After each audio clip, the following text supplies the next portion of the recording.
Nagsimula ang kwento sa maling pahina, ipinanganak na may bitbit na parusa.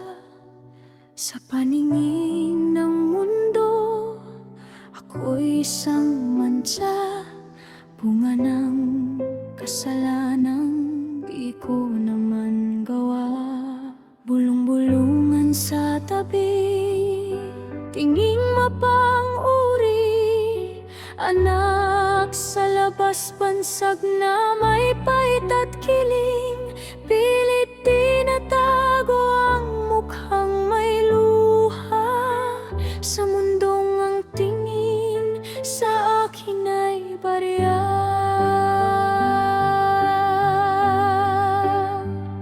Ano bang sala ko at ako ang may dusa?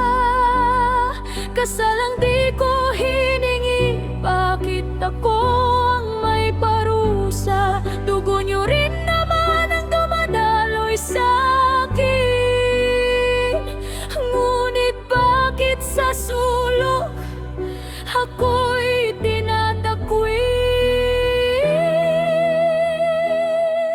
Ang pagmamahal ba'y mayroong lisensya?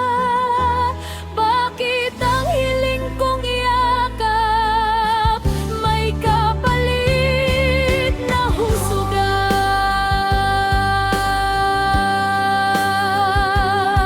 Sa mga handaan, ako ang imbitado. Sa mga larawan ng pamilya, burado ang mukha ko. May mga kapatid sa ama, marangya ang buhay, samantalang ako sa gilid laging nakasubay-ibay. Sabi nila bastardong walang karapatan, anino lang sa sulok, walang kalalagyan. Masakit ang saksak ng bawat salita, para bang ang paghinga ko ay isang pagkakasala.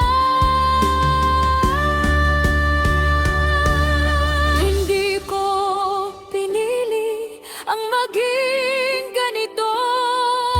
Sana'y tinanong niyo muna ang puso ko. Tao rin ako, may pangarap, may sugat. Bakit ang bigat ng pasan ko'y masyadong mabigat? Hustisya para sa batang walang kinalaman, sa pagkakamali ng pusong di nag-ingat sa daan. Ano bang sala ko at ako ang may dusa?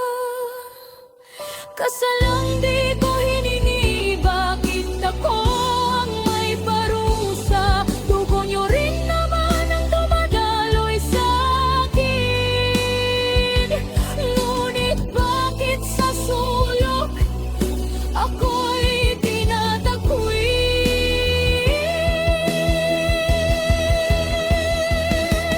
Ang pagmamahal ba'y mayroong lisensya? Bakit ang hiling kong yakap may kapalit na husga? Balang araw ang mansya ay magiging liwanag, ang boses kong paos, buong lakas na liabag. Hindi ako ang kasalanan, ako ay patunay na kahit sa labas may halaga ang aking buhay. May halaga rin ang aking buhay. Paalala. Ang